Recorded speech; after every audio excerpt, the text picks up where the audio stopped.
Hi there. Welcome to TekTickle. Today we gotta be super quiet because my girlfriend's in the next room working. She's also sick. I gave her that cold I had. You wouldn't like her when she's sick, so we're gonna have to be real quiet. But that's okay because today's episode is all about how I do teardowns. I look for computers ready for sale as complete builds and rip them apart to make gaming PCs. I'm gonna take you through each step of the process and show you how it's done. So stay tuned. Shh. Alright, ladies and gentlemen, welcome to my desktop. Let's start by showing you a real ad that I found today, today being April 25th.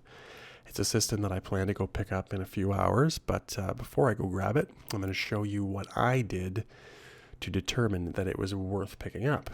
So, the first thing I want you to note is the price. And I want you to put this out of your head, because the list price has absolutely no relevance, aside from giving you a rough guide to what you're actually going to pay for it. Secondly, let's move on to the specs.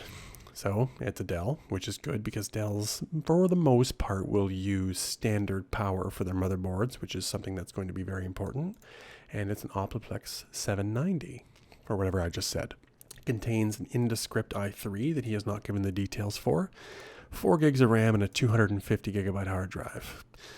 Given the atrocious spelling and the lack of details, I'm going to go out on a limb and say that this guy is the legit owner of the system and not simply a store that is looking to appear as if they were the owner of a random desktop computer. At the very worst, he might be someone that deals in off-lease systems, and this is just one of many scrap systems he's got lying around that he wants to get rid of.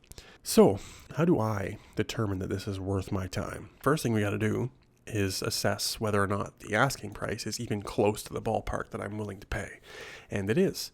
I'll tell you more about how I know this later on. But second thing we got to do is look at the specs of this actual build. Now, how we do that is we do a Google search of the model. And if you do that, it will lead you to the Dell Optiplex 790 technical guidebook.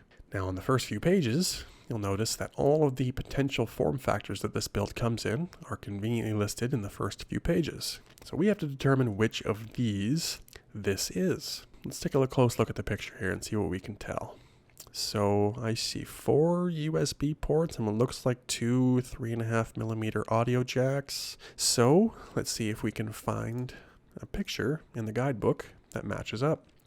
Well, it's certainly not the mini tower, we know that, because it's a slim form factor build. Okay, and here we go. Desktop computer, DT view. 4 ports in a row, 3.5mm audio jacks. This looks to be the one, but let's just check the other two to be absolutely sure. So, we've got small form factor computer down here. Now, this has got their USB ports oriented in 2 rows, and the audio jacks directly above them.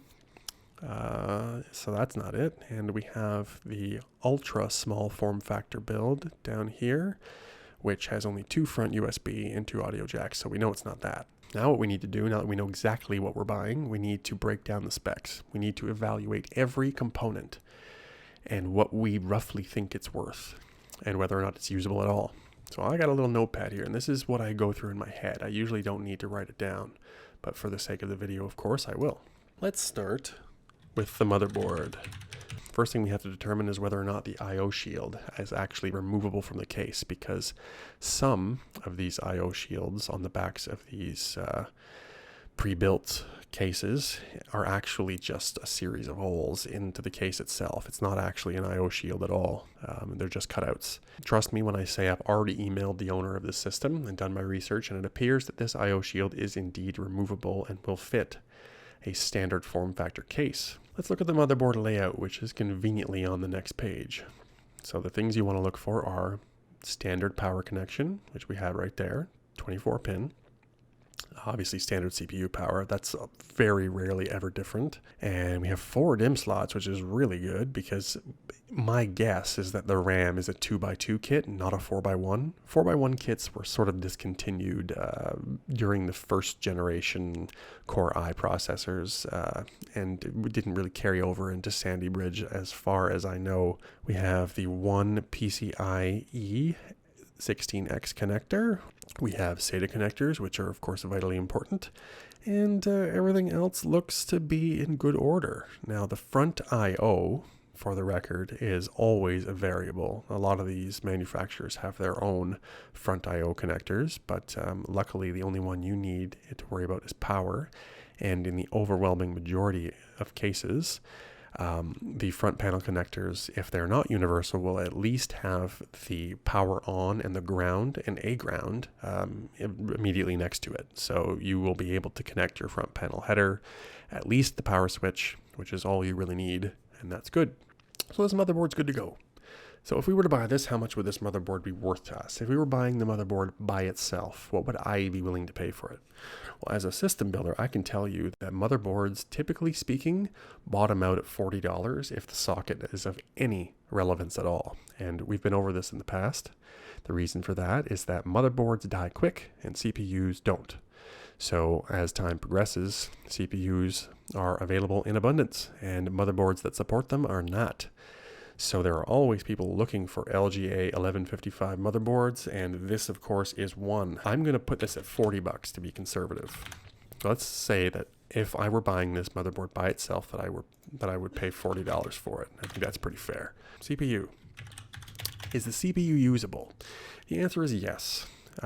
It could be one of two CPUs. You've either got the i3-2120 or the i3-2100, both of which are perfectly fine for a light gaming rig. You don't have a lot of single-threaded performance here in comparison to something new, so you might be limited in terms of your maximum frame rates, and you also might be limited in terms of your minimums because it's only a dual core, and the hyperthreading only does so good of a job of smoothing the game out and preventing CPU clusterfucking where threads are sort of being strung between various background processes and other elements of the game, and draw calls where the GPU is continuously fighting with the CPU to give it more stuff when it's occupied doing other things. That's why we typically recommend quad cores, is because having those 2 or 3 extra cores sitting around to take care of the rest of the system shit while the game primarily runs on 1 or 2 is great. That, of course, does not happen with an i3. The i3 has to struggle a little bit. In my case, I would look to resell it. And in order for me to get an idea of what I can resell it for, the best tool I have at my disposal is to check eBay completed auctions. So what you do is you go to Yo eBay, and then you just search for i3 2100 and search the appropriate category, because the ones that are listed out of category are not going to be exactly representative of what you'll typically find. And then click completed listings. You want to organize these by price, and you do that here. You want to get shipping plus lowest first. So let's see what the cheapest ones sold for. So $37.95 here in Canada with free shipping. You take 10% off of that, which accounts for the eBay fees. And it looks like that's going to be about $33 return. Moving up the charts here, we've got 33 plus 11 for 42. Again, you minus 10% off that, puts you at 38. And if you do decide to sell it on eBay, you also have to consider the fact that you'll be responsible for shipping it, which is like another $5 or so. Let's say it's $40.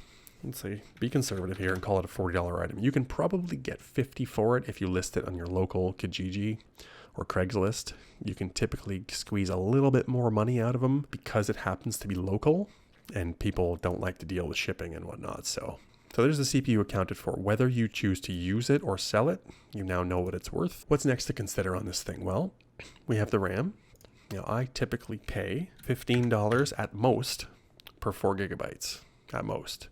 Now, I'm going to assume that you're not going to have the same kind of availability that I've got access to. I've got a whole stack of RAM on my shelf, and I've gotten much better prices on it than that, sometimes going as low as $7 or $8 per 4 gigabytes. For my purposes, I'd call this a $10 kit.